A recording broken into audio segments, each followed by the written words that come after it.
To the BBC News at 1.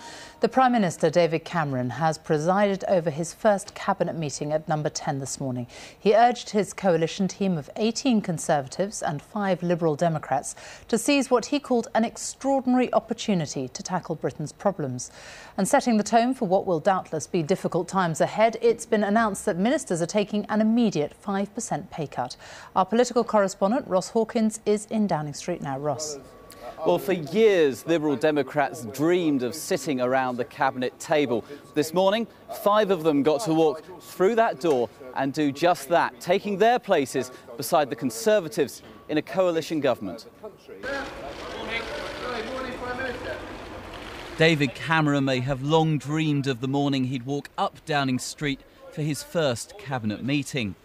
He probably didn't imagine, though, the Liberal Democrat leader Nick Clegg would be the next man in, or that his Lib Dem colleagues would cheerfully follow him through the door of number 10. Inside, the deputy sat opposite the new Prime Minister. But I think we have an extraordinary opportunity.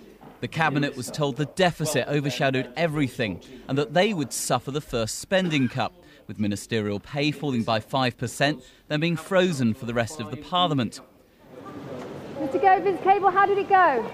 Very well, thank you. The former rivals left focusing on the work ahead and reflecting on what their new jobs really meant. I think for anybody to serve in government is a privilege, but to be born the daughter of an immigrant mill worker in a mill town in Yorkshire, to have the privilege of serving in cabinet at such an important time in Britain's history, I think is terribly humbling. I think we've always been aware that it's a very, very serious situation, and I think the encouraging thing is that I think there is an understanding across all parts of government that we've got to take very, very difficult decisions. Some of those decisions will have to be made quickly.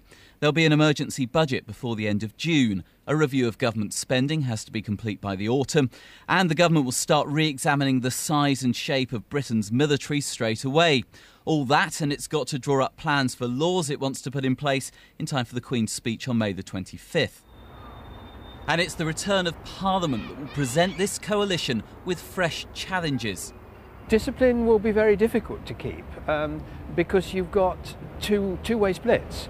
You've got the split between the two parties and you've got the splits within the parties. Lib Dem and Conservative backbenchers will be under a lot of pressure to keep those splits to themselves. Lots of harmonious scenes around the cabinet table this morning, but that is going to be the crucial thing, isn't it? Keeping the glue, I suppose, that holds them all together.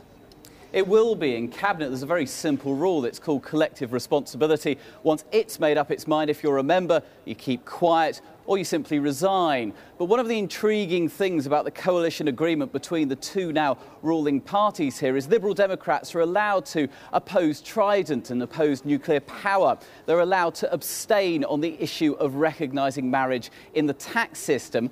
David Cameron gave a very clear message to his cabinet today. He said they should keep their differences to themselves. There will be a coalition committee chaired by himself and Nick Clegg to try and sort out that sort of thing. Whether that keeps the peace for very long, we'll find out in the coming months. Ross, thank you very much. So what will happen to some of the campaign promises made by both parties, which may